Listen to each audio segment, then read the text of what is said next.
FDO, FTL, first day out, bitch. Fuck the feds, walked out the jail. I saw 6 phones. I just got out the bunk bed.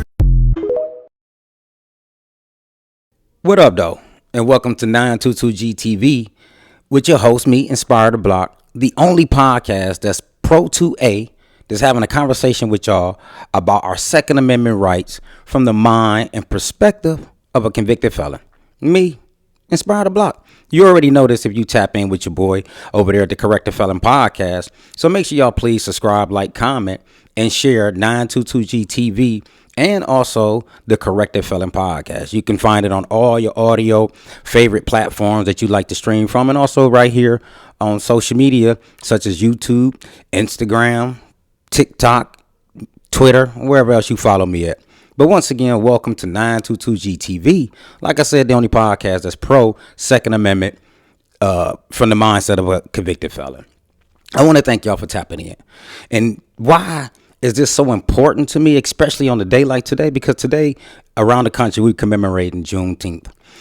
This is when slaves down there in Texas, in Galveston, Texas, did not know that they were legally free. So once again, I want to salute everybody that's out there participating in Juneteenth. And what other, like I say, better opportunity to have this conversation when we're talking about freedom. And we're talking about the ultimate freedom. And that's the Second Amendment, the right to protect yourself from intrusion of yourself, your property, or your possessions. And in America, this is a very, very touchy conversation. And especially for one that this kind of we're kind of having a conversation right now. But I think a lot of people are scared of it. And that's really who should have the right to bear arms. And one of the oft-repeated conversations that we have, and it's being challenged in a lot of courts right now, that is the right to bear arms if you're a convicted felon. Now, this is a conversation that a lot of people bark against, right? A lot of people don't like the whole idea that if you're a convicted felon, you shouldn't never have the right to bear arms. And this legislation was produced back in 1968 with the Gun Rights Act. The Gun Rights Act of 1968, because of the assassination of both Kennedys and Dr. Martin Luther King. So the federal government decided to institute gun regulation to keep assassinations low, I guess, or and also out of the hands of wrong people, as they always put it, which is, I think, is a bunch of bullshit, because what the fuck does that mean? But we'll have that conversation some other time. But the government believes on a local, state, and federal level that if you've been convicted of a felony, you no longer deserve the right to protect yourself. The federal government and also to state governments across America believe that if you're a convicted felon, you no longer have the right to protect yourself. Even if you've been convicted of something simple as mail fraud, right?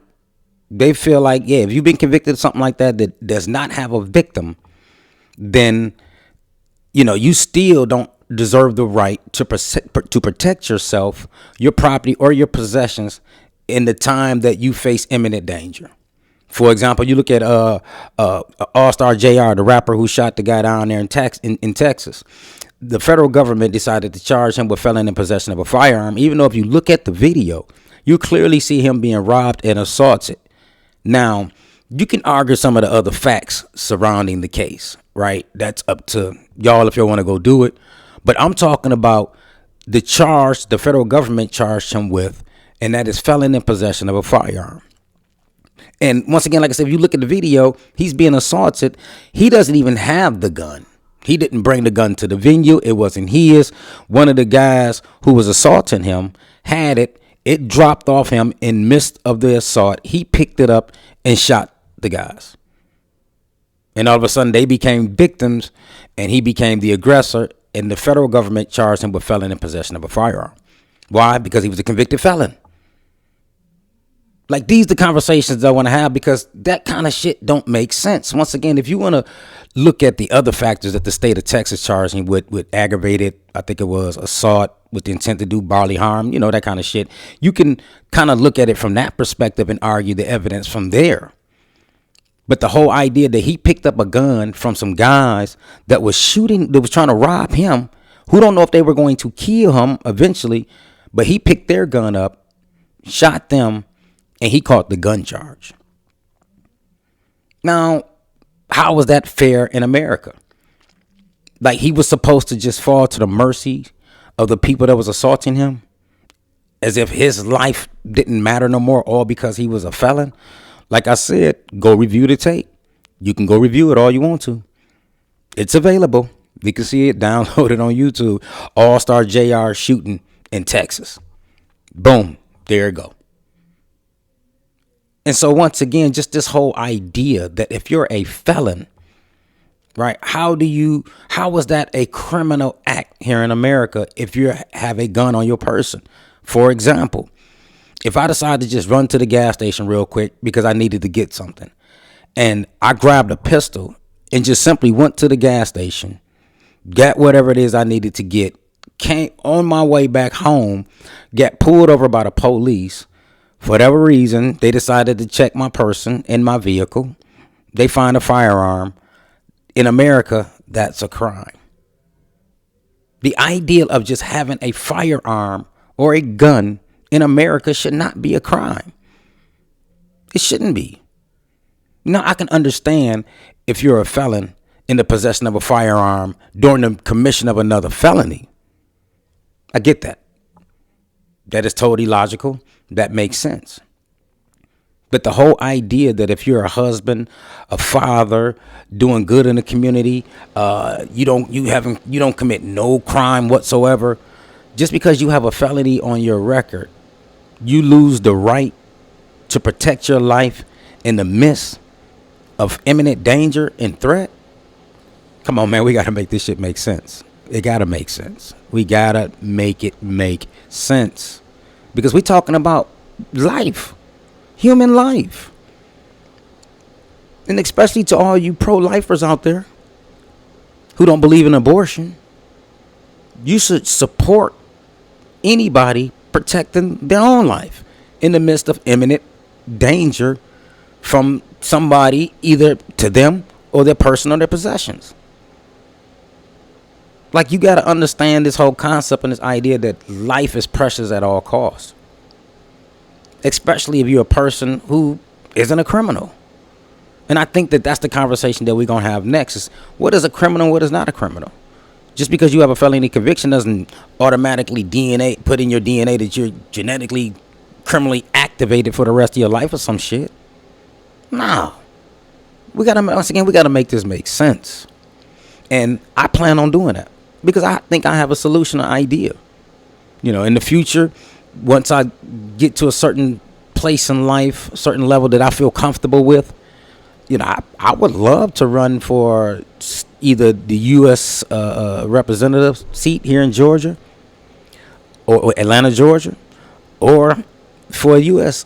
Senate seat, because those are the only levels that you can run on as a convicted felon. As we can see, our sitting president is a convicted felon, and he's running the federal government like Suge Knight did Death Row. So y'all better leave us the fuck alone if we with our felony convictions. But I do plan on providing a solution or an idea to a solution that I believe can start the process of the restoration of people with felony convictions to have their gun rights. At one point in time, Pam Bondi, the former attorney general, had started the idea. You know, they even presented, what was it? I got it somewhere. I don't feel like looking for it right now, but it'll come to me probably during the midst of the conversation. But they have opened up the idea to the restoration of your Second Amendment rights, by contacting, appealing to, the ATF and having your rights restored based on a particular set of criteria that you had to meet in order to have your gun rights back. And once again, I think I got one. And I'm using information from our federal government. Because once again, we should not allow this type of legislation to exist when we're talking about human life. Like once again, the whole idea that if you just have a gun on your person in your house, in some aspects around a gun, if you're a convicted felon, that's a crime. For example, I believe that my wife's Second Amendment is being infringed upon because she's not a convicted felon. I am. But if she gets a gun legally registered and put in her name, boom, I get in trouble for being even around it. See how that works? See how stupid that is? Like, I will get in trouble, so therefore her rights is being infringed upon because she's married to a convicted felon, which will put me in a bad situation if she get a gun. Like, it gotta make sense. Like, I live out here in Atlanta, Georgia, on the west side. Yeah, Bankhead. Exactly where I live at. So, we understand, most of us do, especially you from Black America. You heard a lot about Bankhead, west side of Atlanta. I should be able to exist over here and live in this area because it is a very high crime area without fear of somebody harming me, without the opportunity to protect myself if I'm facing that imminent danger at that moment. Like, why do I gotta live like that? Like, everywhere we live, there is registered sex offenders. I have a 12-year-old daughter, well, soon to be 12-year-old daughter, and it's them freaks all around me. Right? So in the midst of one of them deciding he can't continue his, hold back his urge no more, and my daughter has been looking appealing to him for a very long time, and he decides to make a move, we just got to fall to the mercies of that? Right?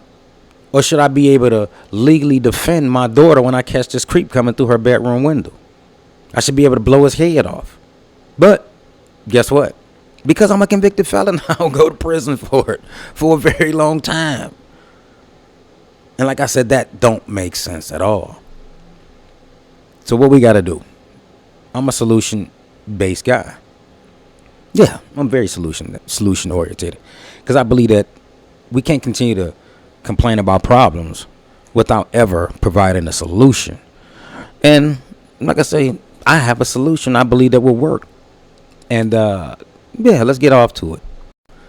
Every so often, the Department of Justice do these reviews where they follow a certain number of prisoners who have been released from either state or federal prison for a period of time over first a 3, a 5, a 9, and 10-year period based on different classes of people who've been released from prison, whether it's for murder, rape, drugs, guns. It don't make a difference what the charge was or the offense was. They just follow them. Once again, over a 3-year, 5, 9, and 10, I believe. I think they also have an 8. And this is how they come up with their recidivism numbers, the arrests. Well, recently, the Department of Justice, up under President Trump's first term, released a report. This is September 2021. It says recidivism of prisoners released in 24 states in 2008, a 10-year follow-up period from 2008 to 2018. Now, all you got to do, you can just go to the Department of Justice website and you can find everything that I'm talking about. I ain't just throwing no shit out here. I actually got the document in my hand for those that's going to be able to see it on, YouTube or Instagram and TikTok. But if you're listening to it on audio, once again, it's the Department of Justice statistics and the information that I'm about to provide over this podcast. You can go look it up for yourself. Now, in one of the sections in the report, because it was a summary, it wasn't the full report. If you want to go get it, you can, like I said, you can access the full report, but this was the summary. And one of the things that I want to highlight is that a lot of people feel like if you have a violent felony conviction, you should not have your gun rights restored. Like, that's one of the biggest arguments in America. They're having a conversation for certain classes of people with felony convictions. That is just a conversation. Like recently, the United States Supreme Court ruled against the Trump administration when saying that they said that it's unconstitutional to bar people who smoke weed periodically from having a firearm. They ruled against the Trump administration, the Department of Justice. In this case, this is recently was just ruled on this past Thursday, the 18th, June 18th. So if you want to go look that up, you can find that they just ruled against them because they said it was unconstitutional. How you gonna stop somebody from being able to protect themselves just because they smoke some weed from time to time? Once again, there's a lot of restrictions out here on gun rights in America that you need to be aware about. Because you may not know, you may not even be a felon. You don't necessarily have to be a felon to catch a gun charge in America if you don't understand your rights. So you got to understand your rights. But once again, this report, the recidivism of prisoners released in 24 states in 2008. Okay, these are the results that the Justice Department found. And one of them especially I want to point out is with violent offenders. Okay, because there's this stigma to believe that if you you go to prison for a violent case, that somehow you're gonna come out and continue to do the same thing over and over and over again. All right. But in the report, it said persons released from prison in 2008 after serving time for a violent offense, 77% were less likely to be arrested for any offense than prisoners released after serving time for other offenses within 10 years. What this report is saying is this here. People that got out for a violent crime within this 10-year period, they didn't get arrested for nothing at all. This is what the report found. It didn't give the type of crimes, but it says 77% of the people that was released with a violent offense in 2008 over this 10-year time period, they ain't get arrested at all for nothing. So once again, where is this idea that if you have a felony conviction, that you lose the right to protect yourself, that you lose your right to self-defense in the event that you need to protect yourself? Like, this is the information that need to be shared. This is the information that need to be talked about, because a lot of times politicians use this stuff. Well, we don't think if you have a violent felony, you should never be able to protect yourself. You should never have the right to have a gun. But what they're not telling you is that studies show, information is out there that most people, especially from 2008 to 2018, this 77% of people that was released with a violent offense from prison didn't commit any type of crime whatsoever. They ain't do shit. How do I know? Because I'm one of them. Just once you do that kind of time, for one, if you go to prison for a violent offense, you're going to do a lot of time. You're going to grow, you're going to change, your mind is going to mature, and you're going to come out a totally different person than what you was when you first went in. And over those years, most likely no less than 20 for those kind of cases, right? Or close to it. You get out, man, you don't want to go back to no prison. You ain't about to do none of that no more. And I know a lot of people that I grew up with, because we all went to prison as children. We went to prison at 15, 16, 17, and 18. No, none of us, we did all that time. We ain't been back to no prison. We ain't been out there in no streets. So that's why I said it's a lie when they sell you the shit that talking about most people with violent offenses usually reoffend. Because like I said, there's numbers out there. Department of Justice statistics. Go look them up. So now let's get to it. I want to discuss with y'all. Now I'm connecting that to reason why I believe that we can restore the rights of people with felony convictions. Now I will say with an exception of one. I think we got to figure out, I haven't figured out that time frame yet, but people that's locked up for sexual assault, I think that they should be banned. I think that people with mental health disorders, they shouldn't, they got mental problems. Come on, we got to, once again, I'm all about making it make sense, okay? If you somebody that is a schizophrenic, no. But I don't think you should go to prison either. I think we should figure out different ways to not allow them to have access to firearms than them getting caught with a firearm and sent off to prison, right? Especially those with mental health issues.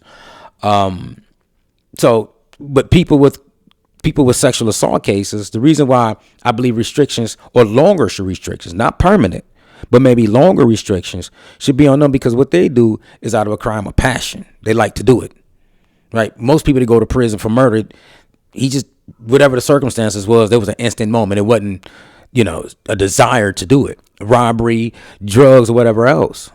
But sexual assault, this is something that they like to do psychologically. So therefore, a longer restriction for them, I believe, is necessary. But let's go back to the numbers.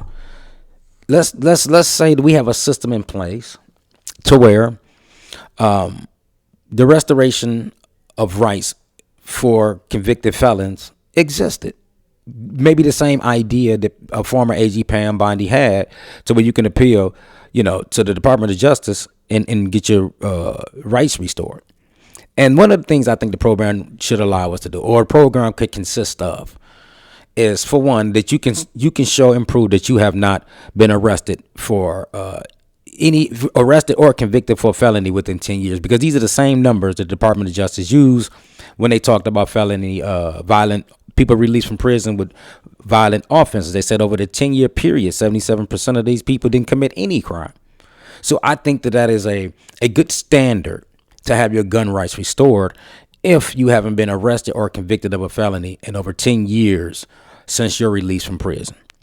Also, too, I think since people, don't believe that people with felony convictions should have their rights restored, how about in certain states where you don't need a permit to carry a firearm if you've been convicted of a felony, you've been out over 10 years, you have to get a CCW. You have to.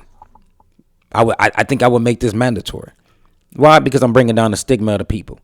At the very least, we know that this person hasn't committed a crime in over 10 years from their release, or they were done with their supervised release or their parole or probation 10 years after that. If we're going to allow convicted felons to have a firearm, then they should have a license for that firearm. Even if you live in a state to where, once again, you don't need a permit to carry. It's open carry. No, if you've been convicted of a felony, you should have a CCW. Also, you have to register that CCW with the Secretary of State of which you live in. Okay? Once again, everything that I'm saying is in line with formerly incarcerated people to have their rights restored. Okay? I also believe that, one of the standards is that you take a certified firearms class with any accredited school in America. More so than people that can just go to a gun show and buy a gun. No, you have to have a certificate from a firearm course that you have taken. Also, upon the purchase of a firearm, you have to present for one, the CCW, and your completion of your firearms courses, your safety courses. You purchase that, and then you get a certificate of completion. And then after that, you register your gun. Because you can't, I believe also, too, that you have to go buy your gun. You can't be gifted a gun.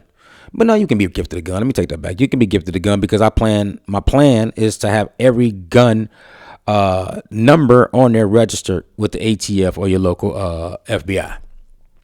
So therefore, this whole gun that you have as a convicted felon is tied to you and nobody else. I think this is a program that can work. Once again, no arrests or convictions from the time you were released from prison or you the completion of your supervised release or parole or probation. That is a standard. You have to apply for a CCW because you have to have a license as a convicted felon to carry a firearm. Once you get it, you register that with your local Secretary of State. All right. You have to have a completion from a firearm safety course. And then you have to legally go buy the gun. Once again, you can't buy it off the street. It can't be gifted to you unless you can show proof of, that it was gifted to you. And you still have to register that firearm, the serial number, with your local ATF or FBI. Simple program that I think could work. Because once again, it takes the fear of somebody with a felony conviction from having a firearm out of the hearts and minds of the people. So if let's say, for example, this is the program, I completed it, boom, everything that I just talked about, I've done it, I got a firearm, okay? I can legally carry my firearm. So even if a cop sees me, boom, I have to still show, my CCW and all that. And we can just say, for the sake of argument, on the back of the CCW, we can have it on there to where, boom, the license, he's a former felon. So that the cop will know. But then he can make a determination call after that, but everything will be legal. And won't nobody be going to prison for having just a gun on their person. Once again, I've given y'all the statistics to back the argument up, and I gave y'all a simple program that we can develop and we can institute so that everybody in America, that if you are of sound mind and of status, and what I mean by status, once again, sexual assault cases, you're going to have to be restricted for a little while longer. I'm sorry, unless it's statutory. Now, we'll throw that in there. Statutory cases where the guy was 21 and she said she was 21, but really she was 17, 16 or 15. Those kind of cases, that's a little different. He's not, them cases like that, they don't pry on the young. But if you would have sexually assaulted a woman by force or a child, yeah, you got to get psychologically put together back again first before we could even consider you with a firearm. Because once again, you like to do that kind of shit, right? You like to do it. Don't nobody like to rob, not that I know of. Don't nobody like to shoot that I know of, unless you're on a range or you're deer hunting or something, or you're in the backyard in the country somewhere letting off a couple rounds. But the ideal is just shooting people. Nah, that's not an everyday thing in nobody's mind. So once again, here on 922GTV, we're gonna have these kind of conversations. So make sure y'all continue to tap in with your boy. Hey, this conversation is needed, because everybody, for the most part, to have the right to protect themselves, especially if you can show the competence and the understanding and the importance of a firearm, and that you're living as a citizen in America, paying taxes, and you have no criminal activity whatsoever. Yeah, some people gonna drop the ball on the program. Of course, ain't nothing's perfect. There's no silver bullet to everything. But the overwhelming majority of what the opportunity presented, such as people like myself, we would take advantage of that idea and that opportunity, because we don't want to be vulnerable out here for nobody to do nothing to us. There's no back signal or nothing like that I throw up. If I'm at the ATM, at the Bank of America ATM, and I go to pull out some cash, and just so happen I hit the intersection of life where this nigga about to rob me, and I turn around, he like, give me your money. I turn around and say, hey, man, I'm a felon, and he let me go. Oh, you a felon too? Oh, you know, okay, you cool, but you over here, motherfucker, give me your wallet. It don't work like that. No, if I resist, I die. Maybe in the midst of not resisting, he take my money. But what if it's one of those situations I could see the whole thing happening? I saw it from beginning to end, and I had opportunity to protect myself. Why shouldn't I be afforded that right? So once again, on the 922GTV, these are the conversations that we're going to be having. Make sure y'all please subscribe, like, comment, and share 922GTV. I thank everybody for tapping in. Like I said, we're going to have these conversations. We got to have them. They much needed. I plan on bringing y'all as much pro Second Amendment information as possible on 922GTV. Real life conversations surrounding the Second Amendment. And once again, it's pro. If you don't like pro, you can go somewhere else where it's anti. But I believe, once again, in life. And I believe I have the right to preserve my life, my daughter's life, my children's life, my property, my possessions, in any event that somebody want to want to harm me or take what I have or my family. I should be afforded that right to protect it. And we're going to have the conversations about it. Until next time. Forgive me for that one. Holla at your boy.